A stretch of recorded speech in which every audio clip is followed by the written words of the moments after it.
Friends, Ram Ram Ram. Ram Ram दोस्तों। तो आप सब कैसे हो? माय न्यू ब्लॉग में आपका स्वागत है। स्वागत है हमारे न्यू हाँ, ब्लॉग में। ये कामाख्या कर रही स्वागत है। स्वागत कर रही ना? है। चलें। तो आज हम चलते हैं अपने मन को शांति पाने के लिए। चलो आपको भी लेके चलते हैं, हमारे साथ बने रहिए। वीडियो में हम कहाँ जा रहे हैं, आपको क्या सुना रहे हैं, इसलिए आप हमारे वीडियो में बने रहना, देखना हम कहाँ जा रहे हैं। तो दोस्तों हम आपको लेकर आए हैं ब्रह्मा कुमारी आश्रम। यहाँ पे ही ये महाराज जी। नमस्ते, आपका शुभ नाम? ब्रह्मा कुमारी से हमारी ब्रह्मा कुमारी संस्था है। इसका पूरा नाम है प्रजापिता ब्रह्मा कुमारी ईश्वरीय विश्वविद्यालय। इसका हेडक्वार्टर माउंट आबू है।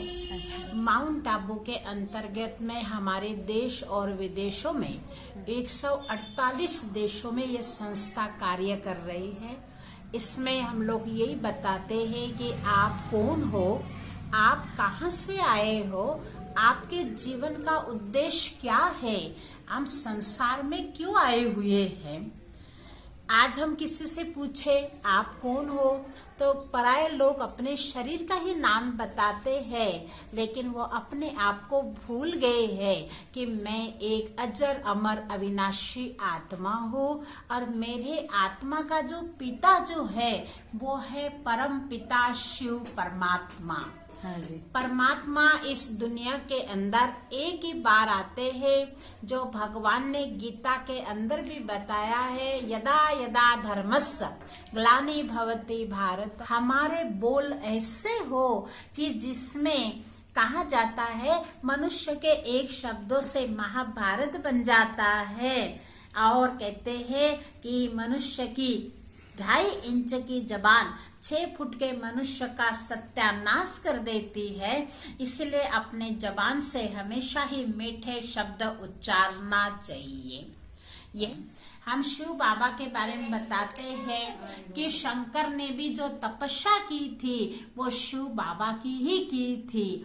और शिव जो है वो निराकार है, उसके ऊपर हम अक धतुरों के जो फूल चढ़ाते हैं उसका मतलब होता है भगवान कहते हैं अपने अंदर की बुराइयां चढ़ाओ। तो हमने क्या किया कि अक धतुरा चढ़ाना चालू कर दिया। परमात्मा कहते हैं कि आप किसी के भी साथ वैर नहीं रखना है, दुश्मनी नहीं रखनी है। तो लोगों ने क्या किया, बेर चढ़ाना चालू कर दिया है। भगवान कहते हैं कि तुमको मीठा बोलना है, तो दुनिया वालों ने मिठाई चढ़ाना चालू कर दिया है। जैसे हम भगवान के मंदिर में जाएंगे शिवरात्रि के दिन तो विशेष करके गाजर भी चढ़ाते हैं। गाजर का मतलब हम गरज के समय भगवान को याद करते हैं। आप शिव बाबा के मंदिर की जो फेरी होती है वो हमेशा आधी ही होती है। ऐसा क्यों? इसका कारण होता है कि शिव बाबा के ऊपर संसार में और कोई भी नहीं है, इसीलिए शिव बाबा की आधी ही फेरी हमेशा ही होती है। शिव बाबा को हम स्वयंभू भी कहते हैं। स्वयंभू का मतलब इनको पैदा करने वाला कोई नहीं है। जो 3 लकीरें दिखाते हैं और 3 लकीरों के बीच में एक छोटी सी बिंदु जो दिखाते हैं, बिंदु ही परमात्मा का सही प्रतीक है। क्योंकि सभी धर्म स्थापकों ने भगवान को एक ही माना है।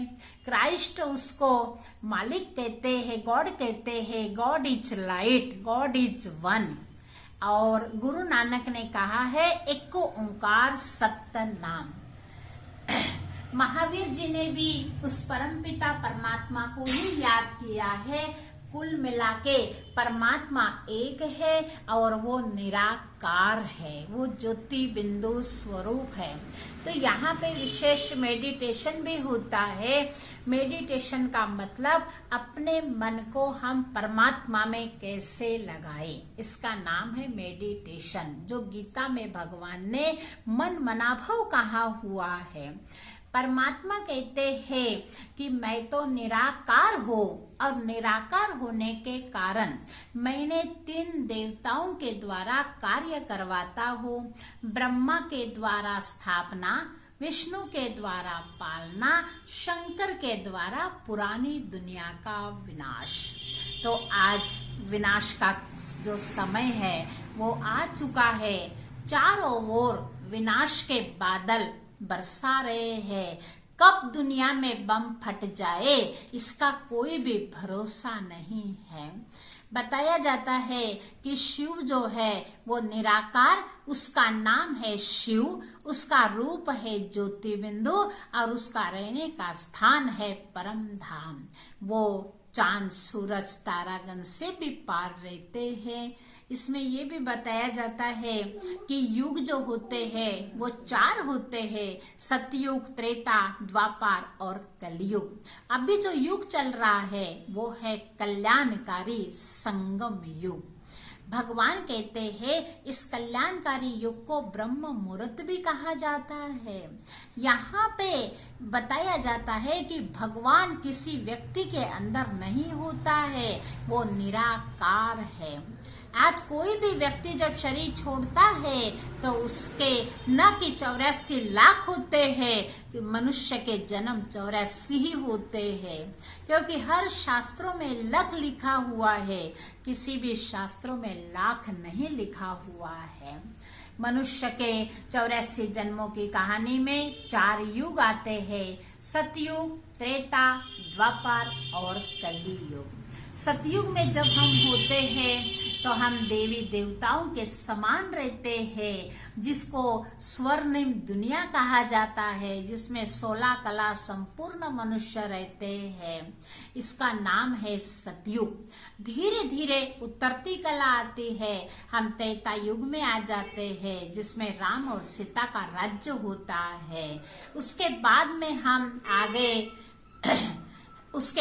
हम आ गए द्वापर में।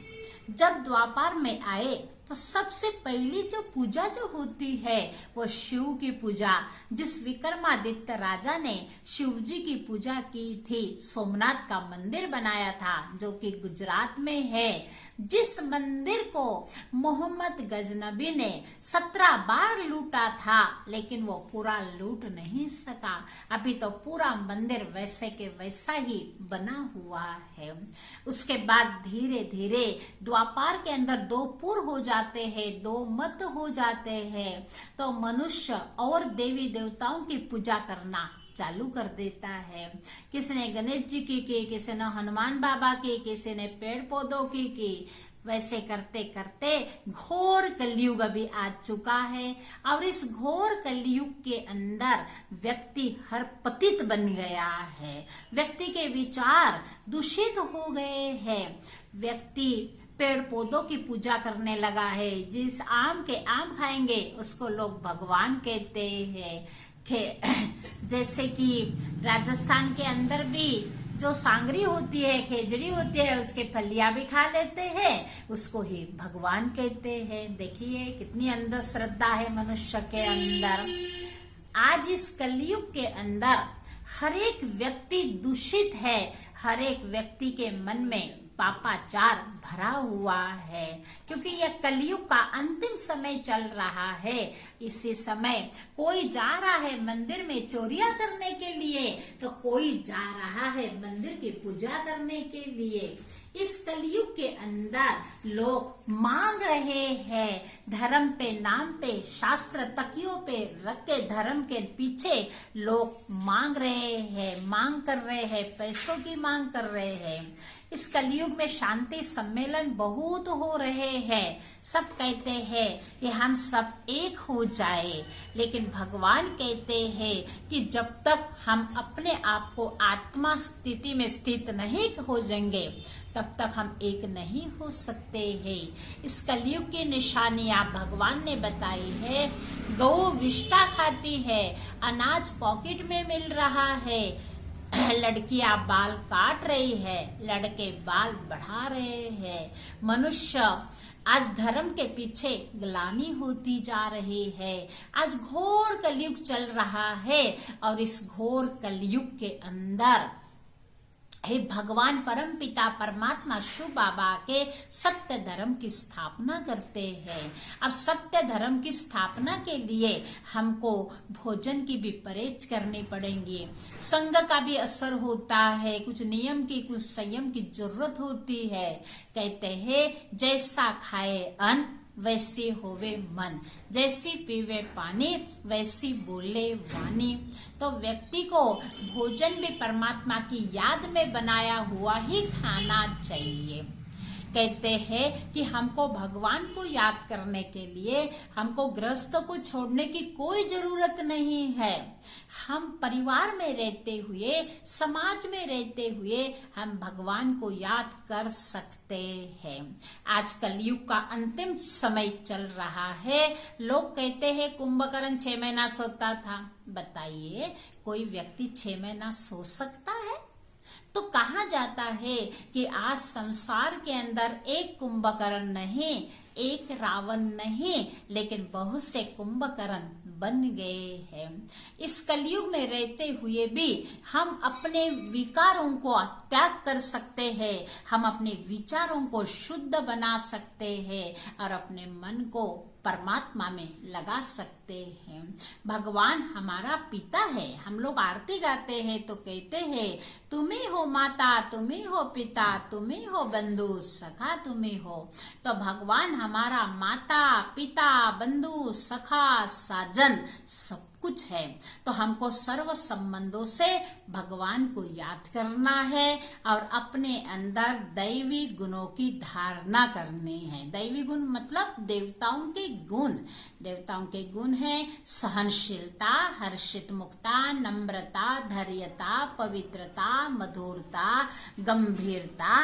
ये सब हम देवताओं के गुण हैं। ये गुण हम तब आएंगे जब हम परमात्मा में अपना मन लगाएंगे।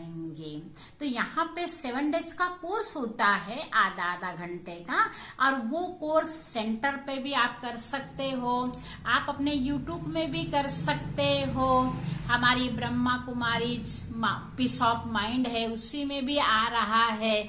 तो आप कहीं पर भी घर बैठे भी आप मेडिटेशन कर सकते हो और अपने जीवन को धन्य धन्य बना सकते हो। अच्छा, ओम शांति। ओम शांति। तो दोस्तों यहाँ इनका प्रवचन सुन के हमें बहुत अच्छा लगा। आपको कैसा लगा कमेंट में जरूर बताना। और मोनू कुक्कू आपको कैसा लगा? बहुत अच्छा लगा।